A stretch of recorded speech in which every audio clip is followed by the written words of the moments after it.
Woman left a crumpled letter on a biker's seat. That night, 20 Harleys waited outside her apartment. The fluorescent lights of St. Augustine Memorial Hospital buzzed like angry wasps at 6:47 a.m. Mara Chun pushed through the emergency department doors, her scrubs stained with someone else's blood, her mind still replaying the screams of a teenage boy who'd arrived with a gunshot wound an hour ago. He'd survive. She'd made sure of that. But the look in his mother's eyes, that hollow, haunted look, would stay with Mara for days. The November air hit her face like a slap. Good. She needed to feel something other than exhaustion. That's when she saw it again. The black Harley-Davidson, parked in the same spot it had occupied every morning for the past 3 weeks. Sleek, menacing, with chrome that caught the streetlights like knives. No rider. Never a rider when she left her shift. Just the bike, waiting like a patient predator.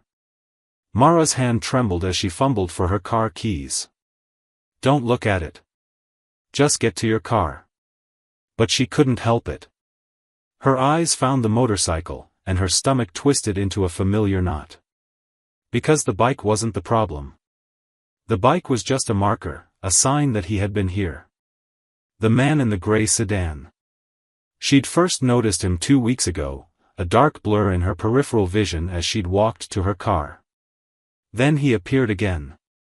And again. Always at a distance. Always watching. At first, she told herself it was paranoia, the natural byproduct of working in an ER where violence walked through the doors every night. But 3 days ago, she'd caught him following her home, staying exactly 4 car lengths behind. Yesterday, she'd found a cigarette butt outside her apartment building, still warm, smelling of the same brand she'd noticed in his sedan's ashtray when he'd pulled up beside her at a red light. Mara's supervisor had laughed when she mentioned it. "Girl, you work too hard. Get some sleep." The police officer she'd approached in the hospital cafeteria had been more direct. "Has he threatened you? Approached you? Touched you?" "No." "Then there's nothing we can do. Lots of people smoke. Lots of people drive sedans." But Mara knew. The way animals know when a storm is coming. The way prey knows when it's being hunted. Her hands shook so badly she dropped her keys. They clattered on the asphalt, the sound sharp in the pre-dawn quiet. As she bent to retrieve them, something inside her snapped, not broke, but transformed. Crystallized into a terrible, desperate clarity. The bike. The rider comes for the bike. Someone who rides a Harley like that isn't afraid of anything. Before logic could stop her, before fear could paralyze her, Mara pulled a crumpled receipt from her scrub pocket and a pen from her ID lanyard. Her handwriting was barely legible, shaking and frantic. "I don't know who you are. But if you're reading this, I need help. Someone is following me. The police won't listen. I have no one else to ask. I work here. I'm a nurse. My name is Mara Chen. Apartment 4B, 1847 Morrison Street. If you can help me, please. I'm scared." She stared at the words. They looked pathetic. Desperate. Exactly what she was. Her phone buzzed. A text from an unknown number. "You look tired." Mara's blood turned to ice. She spun around. The parking lot was empty except for a few scattered cars. The gray sedan wasn't there. But he was watching. Somehow, he was always watching. Her decision made itself. She crossed to the Harley in 5 quick steps and placed the note carefully on the leather seat, tucking it under the edge so the wind wouldn't take it. For a moment, she let her hand rest on the cold chrome, and she whispered a prayer to a God she wasn't sure she believed in anymore. Then she ran. Her Honda Civic started on the 3rd try. It always did that when she was in a hurry, as if the car enjoyed her panic. She peeled out of the parking lot faster than she'd ever driven, not looking back, not letting herself think about what she'd just done. What if the rider just throws it away? What if he's one of them? What if? She forced the thoughts down. She was late for an appointment with sleep. With forgetting, just for a few hours, that the world was full of predators and she'd somehow become prey. Hawk found the note at 7:02 a.m. He'd spent the morning at his sister's place, fixing her kitchen sink because her landlord was a cheapskate and she refused to let Hawk handle it the way you handle things. The Harley was his meditation, his church, the one place where everything made sense. He ran his hand over the seat before mounting, old habit, and felt the paper. The note was damp with morning dew, the ink slightly smeared, but readable. Hawk read it once. Then again. His jaw tightened. His eyes, hidden behind dark sunglasses even in the gray morning light, scanned the parking lot with the trained precision of someone who'd spent 8 years in military intelligence before the discharge. Before the crew. Before he'd learned that some battles couldn't be fought with orders and uniforms. Mara Chen. Apartment 4B, 1847 Morrison Street. He pulled out his phone and took a photo of the note, then carefully folded it and placed it in his jacket pocket. His fingers found the call button for a familiar number. Reaper.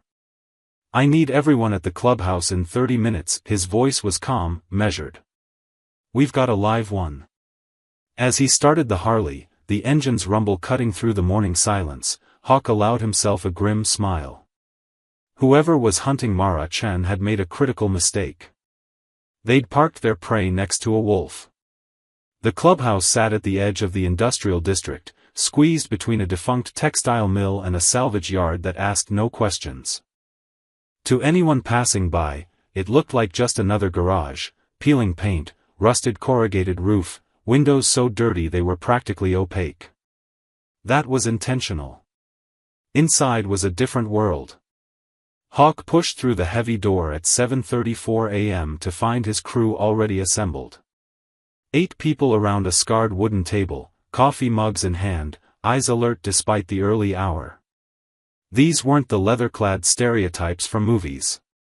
Reaper, his second-in-command, wore a button-down shirt under his vest. He had a day job at an accounting firm. Pixie, their tech specialist, looked like she belonged in a college library, not on a Harley. Snake, their medic, still had his hospital ID clipped to his belt from the night shift. They were teachers, paramedics, veterans, mechanics.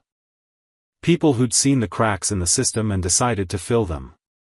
Talk to me, Reaper said, setting down his mug. Hawk placed the note in the center of the table. Nurse at St. Augustine Memorial. Being stalked. Police won't help. He let that sink in. She left this on my bike this morning.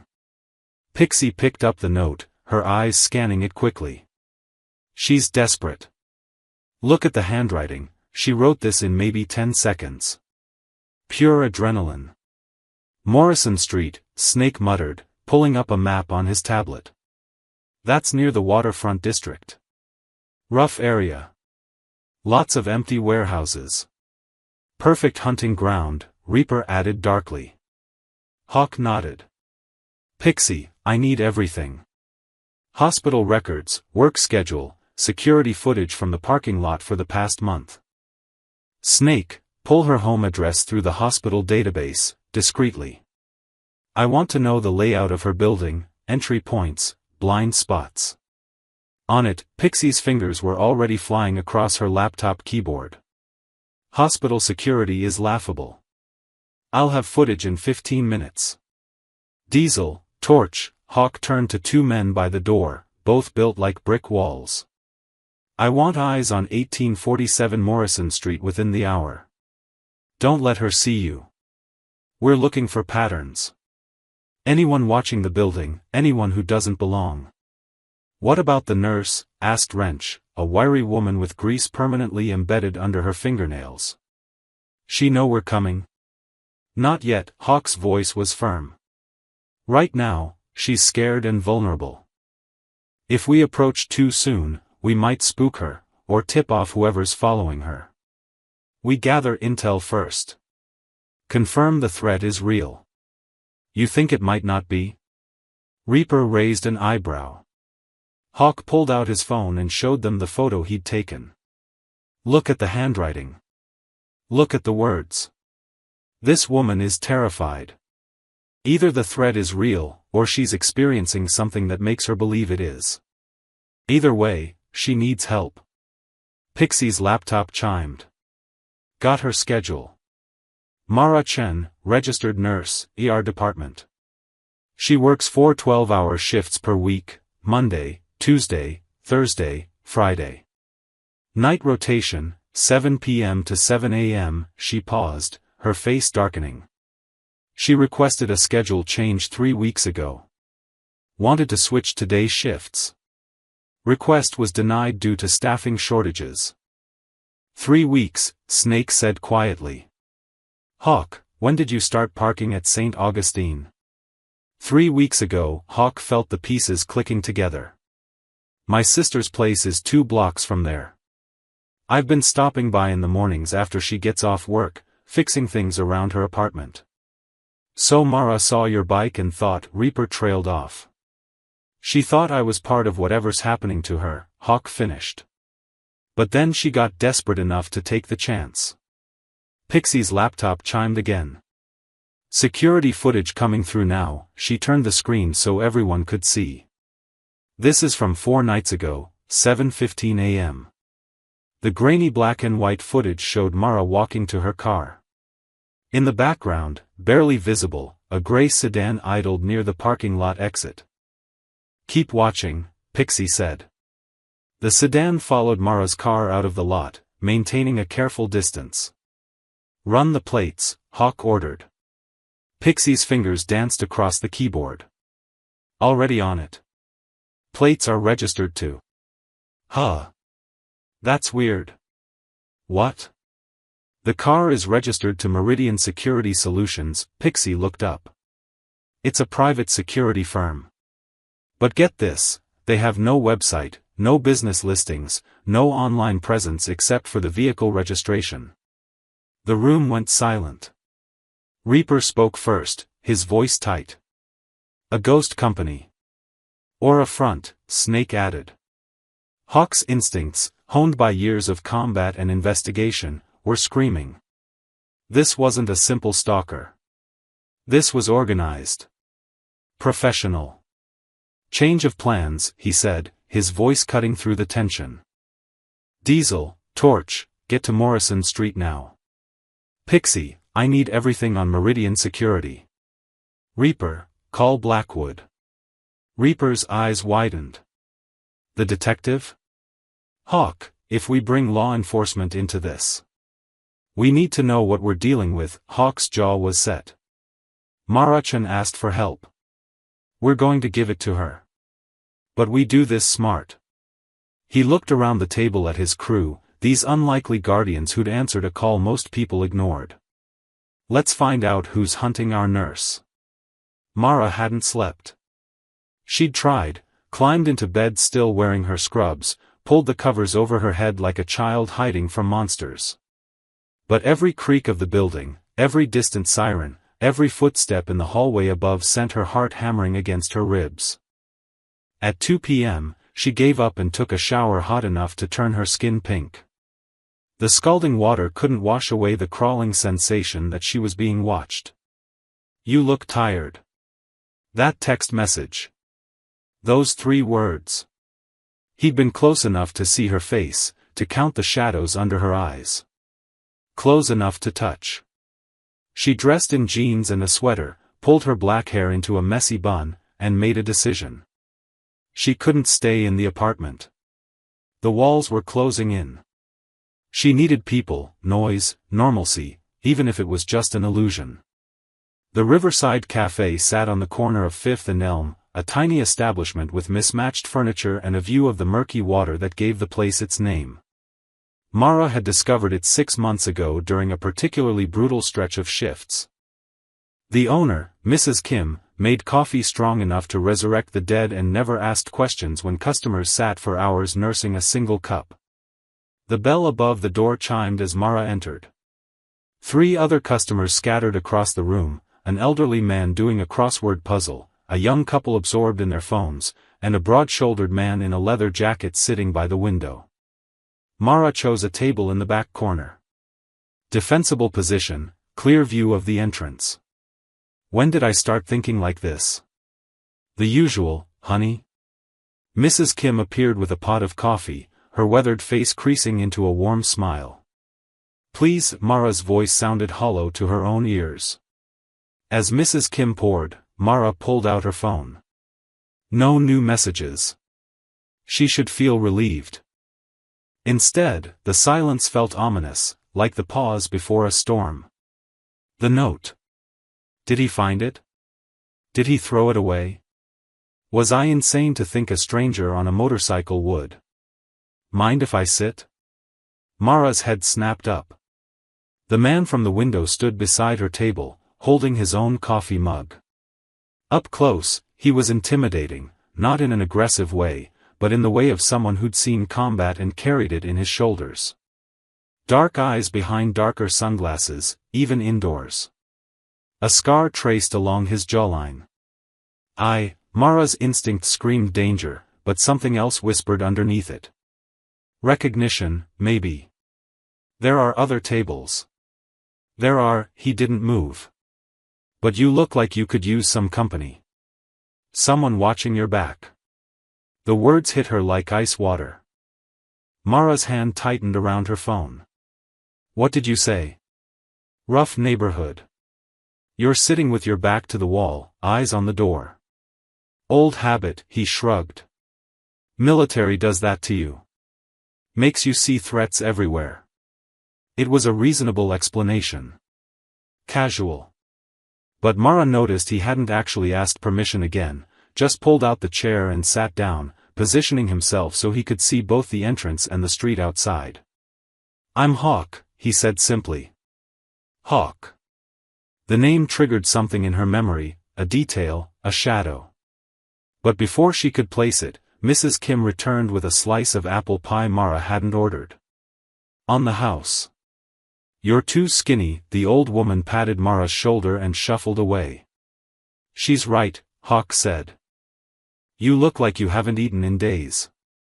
Mara should have been offended. Instead, she found herself picking up the fork. I work nights. Sleep schedule's a disaster. St. Augustine Memorial? Her fork froze halfway to her mouth. How did you? Saw the hospital parking pass on your keychain when you walked in. Hawk's voice remained calm, conversational. My sister works near there. Rough place. Yar? Mara nodded slowly, not trusting herself to speak. Something was wrong. Or right. She couldn't tell which. They sat in silence for a moment. Outside, the gray afternoon light cast long shadows across the street. A few pedestrians hurried past, bundled against the cold. A delivery truck rumbled by. Then a black sedan, not gray, but close enough, cruised slowly past the cafe windows. Mara's breath caught. The car was moving too slowly, deliberately, the driver's window tinted dark as oil. Hawk's entire demeanor shifted. Still seated, still apparently relaxed, but Mara saw his hand move to his jacket pocket, saw his eyes track the vehicle with predatory focus. His other hand made a small gesture, barely a movement, toward the window. The sedan continued down the street and turned the corner. Friend of yours? Hawk asked quietly. No, Mara's voice came out as a whisper. No, I don't think so. Hawk pulled out his phone, typed something quickly, then set it down. Mara, I'm going to ask you a question, and I need you to answer honestly. Are you in danger? She stared at him. At this stranger who somehow knew her name, who'd appeared at exactly the right moment, who'd noticed the sedan when she'd barely registered it herself. You found it, she breathed. The note. You found my note. Hawk's expression didn't change, but something flickered behind his eyes. Confirmation. Yes, he said. And you need to listen very carefully to what I'm about to tell you. Hawk didn't get to finish his sentence. His phone buzzed twice, short, urgent pulses. He glanced at the screen, and Mara watched his jaw tighten. Without a word, he stood and moved to the window, his body language shifting from protective to tactical. "What is it?" Mara asked, her voice barely above a whisper. "That sedan. It just circled the block." Hawk's voice was low, controlled. "Stay here. Don't leave until I come back." Wait, but he was already gone, slipping out the cafe's side door with the fluid grace of someone who'd done this 1,000 times. Mara's hands trembled around her coffee mug. Through the window, she caught glimpses of movement, Hawk crossing the street, another figure on a motorcycle appearing from nowhere, engines rumbling in the distance like approaching thunder. Mrs. Kim materialized beside her table. "Your friend seems intense." "He's not." Mara stopped. "What is he?" "I don't really know him." The old woman's eyes were shrewd. "But he knows you need help." "Sometimes that's enough." She refilled Mara's coffee without asking. "Eat your pie, honey. Whatever's happening, you'll need your strength." 3 blocks away, Hawk stood in an alley with Reaper, watching Pixie work magic on her tablet. She'd intercepted the sedan at a traffic light, snapping photos of the driver, the plates, the company logo barely visible on the door panel. "Same car from the hospital footage," Pixie confirmed. "But different driver. There's at least 2 of them." "Run facial recognition," Hawk ordered. Already doing it, her fingers flew across the screen. "And I pulled the sedan's GPS history from Meridian servers, don't ask how. This car has been to St. Augustine Memorial 14 times in the past 3 weeks. But it's also made regular stops at 3 other locations." She pulled up a map dotted with red pins. A warehouse on Dock Street, an office building downtown, and a storage facility on the east side. Reaper leaned in. "That's not stalking. That's surveillance. Professional grade." Hawk's mind raced through possibilities, each one darker than the last. "The warehouse, what's there?" "Officially? Nothing. It's listed as abandoned." Pixie's face went pale as she read something on her screen. "But there's been unusual electrical activity. Power consumption spikes at odd hours, always at night." "Someone's using it," Reaper said flatly. Hawk pulled out his phone and called Snake. "What view you got on Morrison Street?" "Diesel and Torch are in position. Building's quiet, but we found something you need to see. There are cigarette butts outside her apartment entrance, same brand, same time stamps over the past week. Someone's been watching her building regularly." "Professional or amateur?" "That's the thing, Hawk. Too regular to be amateur, but too obvious to be professional. It's like they want her to know she's being watched. Psychological warfare. Fear tactics." Hawk's blood ran cold. "Keep eyes on the building. I'm calling Blackwood." He disconnected and dialed another number. Detective Sarah Blackwood answered on the second ring. "This better be good, Hawk. I'm in the middle of Meridian Security Solutions." "What do you know about them?" Silence. "Then, where did you hear that name?" "They're surveilling someone." "A civilian?" "A nurse." "What am I walking into?" More silence. Hawk could practically hear Blackwood thinking, weighing how much to share. They had an understanding. She looked the other way when his crew operated in the gray areas, and he fed her information the system couldn't touch. "Meet me at the precinct in an hour," she finally said. "And Hawk? Be careful. Meridian's name came up 6 months ago in connection with something we couldn't prove." "Connection to what?" "Missing persons. Specifically, young women who worked night shifts in vulnerable positions. Hospital workers, late-night store clerks, transit employees." Blackwood's voice dropped. "We had 4 cases. All the women reported being followed before they disappeared. In 2 cases, witnesses mentioned seeing a gray or black sedan near their homes. Hawk's stomach turned to ice. How many did you find? None. The cases went cold. No bodies, no evidence, no leads. She paused. Just ghosts. Hawk looked back toward the cafe where Mara waited, unaware that she'd stumbled into something far worse than a simple stalker. She'd accidentally crossed paths with hunters who'd perfected their craft. The warehouse on Dock Street, he said. Has it been investigated? Not officially. We didn't have enough for a warrant. Blackwood's tone sharpened. Hawk, whatever you're thinking. 1 hour.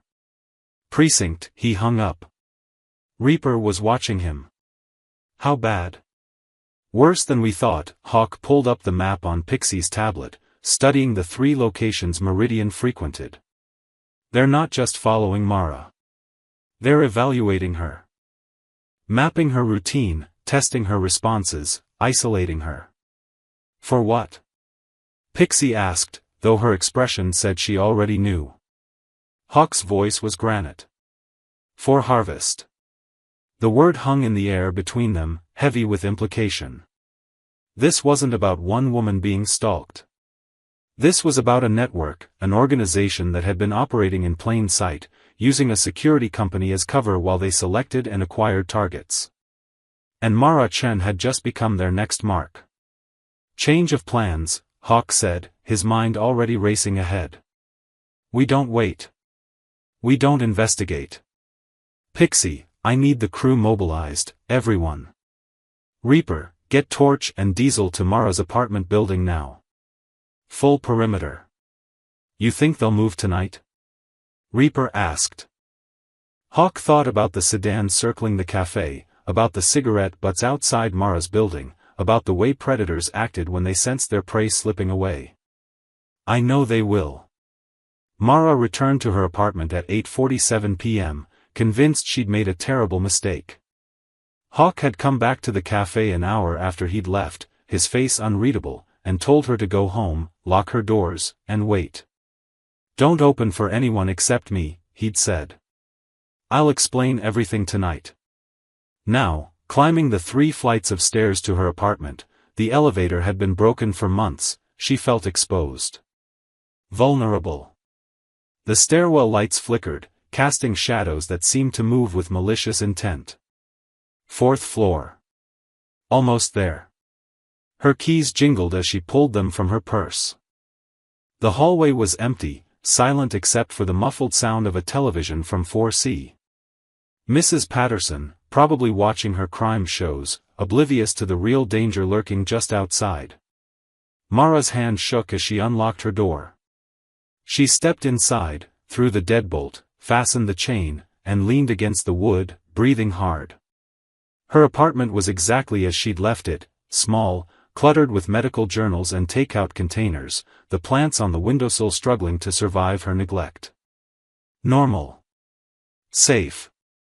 Except it didn't feel safe anymore. She moved to the window, drawn by some instinct she couldn't name. Her apartment overlooked Morrison Street, giving her a view of the parking lot and the intersection beyond. A few cars dotted the lot. Street lights cast orange pools on the pavement. Nothing unusual. But Mara couldn't shake the feeling that something was terribly wrong. From his position on the roof of the building across the street, Hawk saw them first. Movement. East side, 2 figures on foot. His voice was barely a whisper into his comm unit. Reaper, you got visual? Confirmed. 2 more approaching from the west. Black jackets, moving in formation. Reaper's voice crackled through the earpiece. Professional stance. These aren't amateurs. Hawk's mind calculated trajectories, timing, intent. 4 men converging on Mara's building from 2 directions. They weren't trying to hide, they were executing a coordinated extraction. Diesel, Torch, positions? South alley, ready to move, Diesel responded. North entrance secured, Torch added. Hawk watched the 4 figures reach the building's entrance. One pulled out a keycard, not picking the lock, not forcing entry. They had access. They've got building security compromised, Hawk said into his comm. Pixie, how long until? 3 minutes out, Pixie's voice cut through. The crew's coming. 3 minutes. The men were already inside.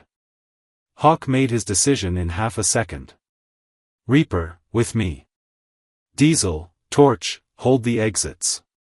Nobody leaves this building. He was already moving, swinging down from the roof via the fire escape with practiced ease. Reaper met him at the building's back entrance. We can't let them reach her door, Reaper said. We won't. Hawk pulled the door open. Pixie had disabled the electronic locks remotely. 4th floor. Move quiet. They took the stairs 2 at a time, weapons concealed but ready. Hawk had spent years learning to move through hostile territory. This was just another mission. Another person who needed protection. Except this time, it felt personal. They reached the 3rd floor landing when they heard it, footsteps above, moving with purpose toward the 4th floor. Hawk signaled Reaper to stop, listening. 4 sets of footsteps. All heading in one direction. Apartment 4B. Mara heard the footsteps in the hallway and froze. Heavy. Deliberate. Multiple people. Her heart hammered so hard she thought it might burst. This was it. Whatever had been building for 3 weeks was happening now. She grabbed her phone with trembling hands, but before she could dial, the footsteps stopped. Right outside her door. A voice, muffled but clear, make it quick. In and out, 2 minutes. A scratching sound. Someone working on her lock. Mara backed away from the door, her mind racing. The bedroom. The fire escape. I can. Then she heard it. A sound that shouldn't exist in this moment of terror. Motorcycle engines. Not 1 or 2. Many. The rumble built like an approaching earthquake, growing louder, closer, until it seemed to shake the building's foundation. She ran to the window. Her breath caught. Below, filling Morrison Street like a mechanical army, were motorcycles. Harleys, every one of them, their headlights cutting through the darkness like searchlights. She counted 10. 15. 20. The riders dismounted in unison, a coordinated movement that spoke of military precision. They wore leather and denim, but moved like soldiers. And they were all looking up. At her building. At her window. At the front of the formation stood a figure she recognized even from 4 stories up. Hawk. Behind her, the scratching at her door stopped. Then came different sounds. Shouts. A scuffle. Something heavy hitting the wall. Mara stood frozen at the window, watching as the riders below formed a perimeter around her building.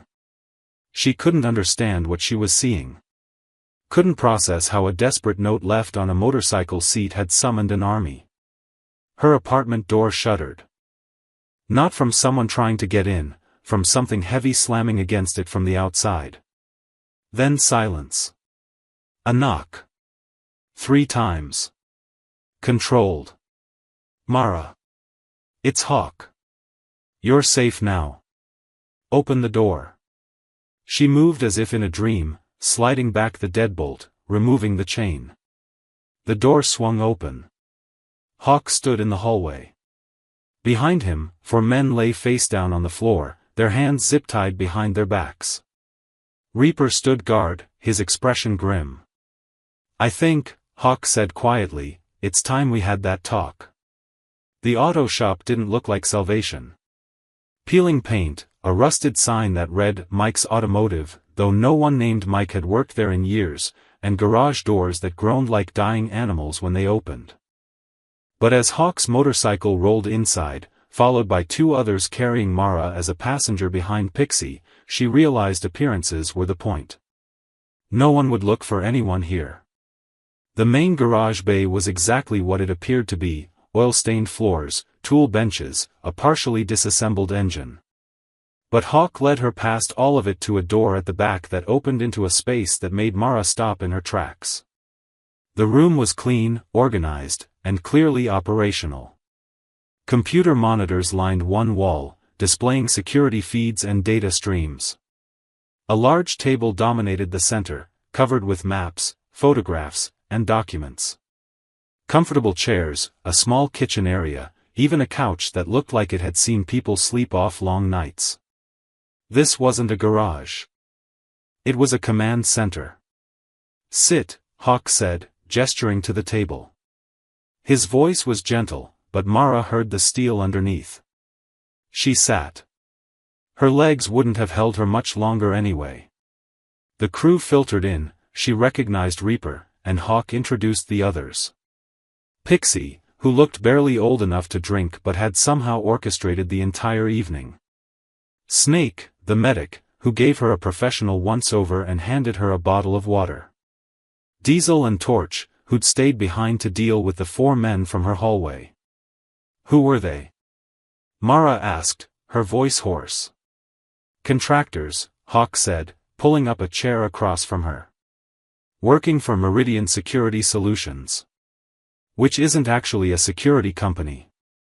Pixie tapped on her laptop, and one of the monitors displayed a corporate logo, clean, professional, utterly unremarkable. It's a front. We've spent the last 8 hours tearing apart their operations. Meridian is owned by a shell company registered in Delaware, which is owned by another shell company in the Cayman Islands. But we traced the money flow. Another screen flickered to life, showing financial documents that meant nothing to Mara's exhausted mind. They're traffickers, Reaper said bluntly.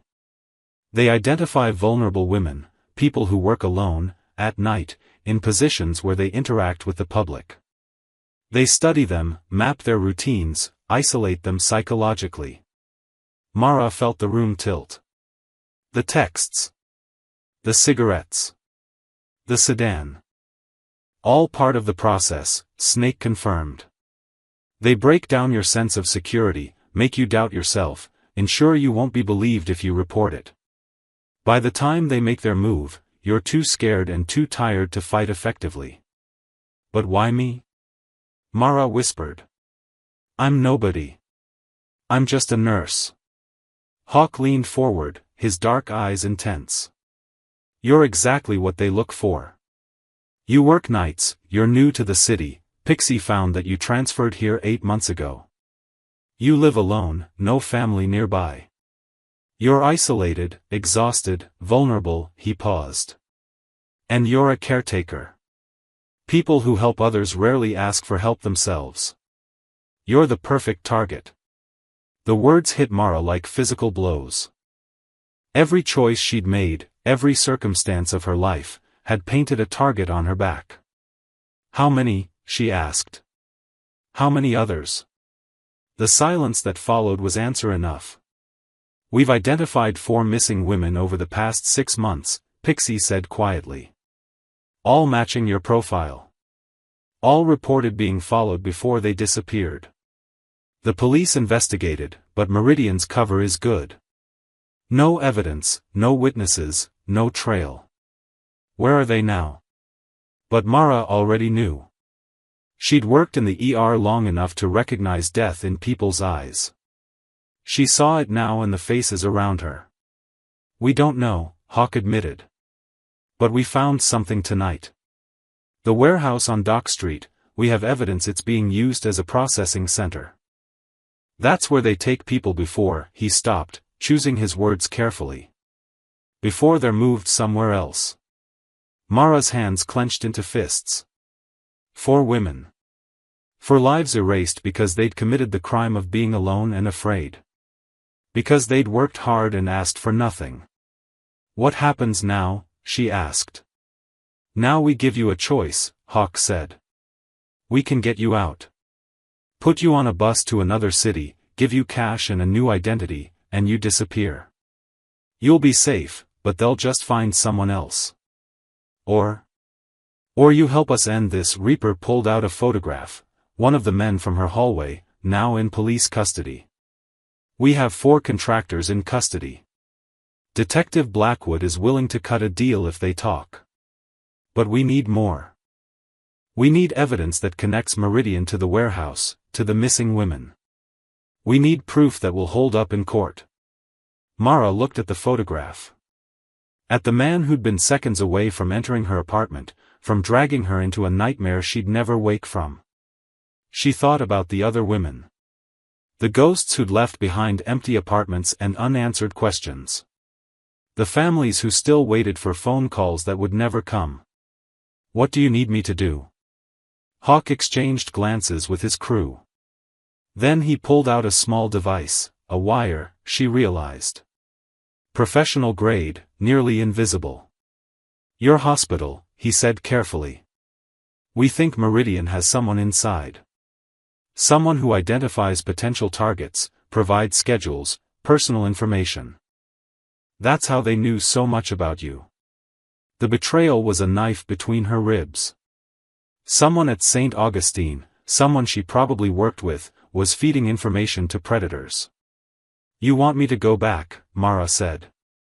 To work. To act like nothing happened. We want you to help us identify the insider, Pixie corrected. Wear the wire, have normal conversations, see who asks questions they shouldn't. It's risky, but I'll do it. Mara's voice was steady, stronger than she'd heard it in weeks. Hawk studied her face. You're sure? Mara thought about the crumpled note she'd left on a motorcycle seat in desperate hope. About 20 Harleys appearing outside her building like guardian angels made of chrome and leather. You answered when I called for help, she said. Now let me help answer for someone else. The wire felt like ice against Mara's skin. She stood in the hospital locker room at 6:45 p.m., 48 hours after the night 20 motorcycles had saved her life. Her hands shook as she buttoned her scrubs over the tiny microphone taped between her ribs. In her ear, nearly invisible, was a receiver. Testing, Pixie's voice whispered, clear as if she were standing beside Mara. Can you hear me? Mara coughed once. Their signal for yes. Good. Remember, act natural. We're looking for anyone who asks about what happened, about your apartment, about the police. Anyone who seems too interested. Another cough. Hawk and Reaper are in the parking lot. Snake's in the ER waiting room posing as a patient's family member. You're not alone.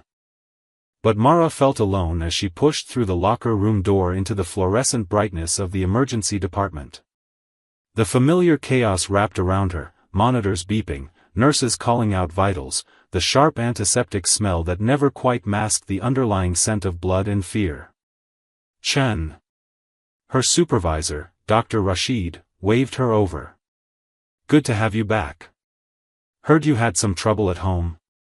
Mara's heart stuttered. Just a break-in attempt. Police handled it. Scary stuff, but Dr. Rashid was already moving on, distracted by an incoming ambulance. Not the insider, then. Too busy, too focused on medicine. The night stretched into a strange performance. Mara worked, starting IVs, updating charts, calming a screaming child with an ear infection, while simultaneously watching everyone around her. Every conversation felt loaded with subtext. Every glance seemed suspicious. By midnight, she was exhausted and no closer to identifying the mole. Then Jake Morrison appeared in the break room. Jake was an orderly, early 30s, always friendly in a bland, forgettable way. He'd worked at St. Augustine for 3 years, longer than most of the nursing staff. Mara had never thought much about him. Hey, Mara, he poured coffee with studied casualness. Heard about the excitement at your place. Must have been terrifying. Every instinct Mara had developed over the past weeks suddenly screamed. News travels fast. Small hospital, Jake smiled, but it didn't reach his eyes. The cops catch who did it? They're investigating. What did they look like? Maybe I've seen them around the neighborhood. The question was reasonable. Normal. But something in the way he asked, the slight lean forward, the focused attention, felt wrong. "I didn't get a good look," Mara lied. "It happened too fast." "That's too bad," Jake sipped his coffee. "You know, you should really get better locks. Building like that, anyone could walk in." Mara's blood ran cold. She'd never told anyone at the hospital which building she lived in. "Yeah," she managed. "I'm looking into it." In her ear, Pixie's voice, "Got him. Jake Morrison, employed March 2023. Running his background now." Jake lingered, asking more questions. Had she changed her schedule? Was she thinking of moving? Had she talked to building management? Each question carefully constructed to sound like concern while gathering intelligence. When he finally left, Mara's knees nearly buckled. "Good work," Hawk's voice replaced Pixie's in her ear. "We have enough. Go to the parking lot on your break. We need to move fast." 3 hours later, 5 locations across the city moved simultaneously. At the warehouse on Dock Street, Detective Blackwood led a tactical team through the rusted doors. What they found made hardened officers turn away: chains, cameras, a van with blacked-out windows, and logs, meticulous records of surveillance, schedules, and classifications. At Meridian's downtown office, federal agents seized computers and files. The shell companies dissolved under scrutiny, revealing a network that stretched across 4 states. At a storage facility on the east side, they found personal belongings. Phones, jewelry, identification cards. Pieces of lives interrupted. Each item was catalogued, each one representing someone who disappeared into the dark. Jake Morrison was arrested in the hospital parking lot as his shift ended. In his car, they found a burner phone with messages to a Meridian contact number. Personnel files he'd stolen from HR, photographs of nurses walking to their cars. He'd been hunting in plain sight for years. The 4 contractors from Mara's hallway, facing serious charges, made deals. They talked. Names, locations, processes. The entire operation unraveled like a thread pulled from a tapestry of horror. But the breakthrough came from Pixie's digital forensics. "I found transaction records," she told Hawk as dawn broke over the city. "Wire transfers from Meridian to overseas accounts. And communications, they were arranging transport. We stopped them just in time." "The women?" Hawk asked quietly. "2 of them," Pixie's voice shook. 2 of the 4 missing women. They're alive. Being held at a location 3 states over until they could be moved internationally. FBI is en route now." Hawk closed his eyes. 2 lives saved. 2 still lost, their fates probably sealed months ago. Mara sat in the clubhouse, watching the operation unfold on the monitors, wrapped in a blanket that Snake had draped over her shoulders. She'd done it. Her testimony, her wire, her courage to go back into danger had provided the final pieces. "The other 2, she said softly. "The ones they didn't find." Hawk sat beside her. "We'll keep looking. Always." Outside, sirens wailed across the city as a network of predators faced justice. But in the quiet of the auto shop, among people who'd answered a stranger's desperate plea, Mara-chan finally felt something she hadn't felt in months. Safe. 3 months later, Mara stood in the hospital's community room, her hands no longer shaking. 15 people sat in a circle: hospital workers, retail employees, transit operators. People who worked when others slept, who traveled alone in darkness, who'd felt the crawling sensation of being watched and had no one to tell. "My name is Mara," she said, her voice steady. "And 3 months ago, I was being stalked." The words still carried weight, but no longer the crushing terror they once had. Now they were simply truth, something that had happened, not something still happening. "I left a note on a stranger's motorcycle because I had nowhere else to turn. That note saved my life. But more than that, it taught me something important. we don't have to face our fears alone. She looked around the circle, seeing her own past reflected in their eyes. The exhaustion. The doubt. The fear of not being believed. This group exists because of that lesson. If you're here, you've felt unsafe. Maybe you're being followed. Maybe you just have that feeling something's wrong. Maybe everyone tells you it's nothing, that you're paranoid, that you're overreacting. She paused. I'm here to tell you, trust your instincts. And you are not alone. After the meeting, as people filtered out clutching resource cards and emergency contact numbers, a young woman approached. Does it get better? The feeling of looking over your shoulder? Mara thought about the question. 3 months ago, she would have said no. But now? It gets different, she answered honestly. You learn to tell the difference between old fear and real danger. You learn that asking for help isn't weakness. And you learn that there are good people out there, ready to answer. The woman nodded and left, looking slightly less alone than when she'd arrived. Dr. Rashid appeared in the doorway. Great turnout tonight.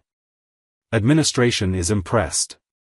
They're talking about expanding the program to other hospitals in the network. Mara smiled. It had been a fight to get hospital approval, but the arrests had shaken St. Augustine Memorial to its core. Jake Morrison's betrayal had exposed how vulnerable their staff truly was. Now, the administration was paying attention. As she packed up her materials, her phone buzzed. A text from an unknown number, parking lot. Need to see you. A year ago, that message would have sent her into panic. Now, she simply grabbed her jacket and headed out. The November air was crisp, carrying the promise of winter. The parking lot was mostly empty at 9 p.m., her meeting having run late. And there, parked in the same spot where her nightmare had begun, sat a familiar black Harley. Hawk leaned against it, looking exactly as he had that first morning, dangerous, solid, real. You're a hard woman to track down, he said as she approached. I've been busy. I heard. Support group, advocacy work, testimony at 4 separate trials. His expression was unreadable behind his sunglasses, even in the dark. You've been making noise. Good noise, I hope. The best kind. He pulled something from his jacket pocket, a photograph. Wanted to show you this. Came through yesterday. Mara took the photo. It showed 2 women, maybe late 20s, sitting in what looked like a safe house. They were thin, haunted, but alive. One was even attempting a smile. The 2 they found, Mara breathed. On their way home now. Long recovery ahead, but they're with family, getting help. Hawk paused. Wouldn't have been possible without you. Mara stared at the photograph, at 2 lives reclaimed from the dark. Have you heard anything about the other 2? No, the single word carried the weight of failure, of roads that ended without answers. But we're still looking. We'll always keep looking. They stood in silence for a moment, 2 people bound by a crumpled note and a midnight rescue. The crew wanted me to tell you, Hawk said finally, if you ever need anything, anything at all, you know how to reach us. Mara looked at him, this man who'd answered a stranger's desperate plea without hesitation. Why do you do it? You and your crew. You're not police, not official. You risk everything to help people you don't know. Hawk removed his sunglasses, and Mara saw his eyes clearly for the first time, dark, deep, carrying their own weight of past demons. Because someone has to, he said simply. Because the system has cracks, and people fall through. Because sometimes a crumpled note on a motorcycle seat is the difference between life and death. He put his sunglasses back on. And because when good people choose to act, monsters lose. He mounted his Harley, and the engine rumbled to life, that same deep growl that had once terrified her and then saved her. Take care of yourself, Mara Chen. You too, Hawk.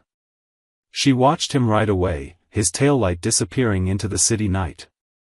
Somewhere out there, his crew was riding too, invisible guardians on midnight streets, watching for danger, ready to answer the next desperate call. Mara turned back to the hospital, to her work, to the people who needed someone to believe them. She no longer jumped at shadows. She no longer felt alone.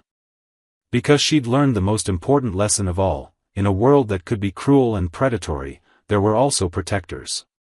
People who chose to stand between the vulnerable and the dark. All you had to do was ask. And sometimes, all it took was a crumpled letter and the courage to leave it where someone brave might find it. Inside her jacket pocket, Mara carried something new now, not a desperate plea, but a card with a single phone number and 2 words embossed in simple black letters. "We answer." She walked back into the bright lights of the hospital, ready for whatever came next, knowing that if darkness ever closed in again, 20 Harleys would be waiting. The end.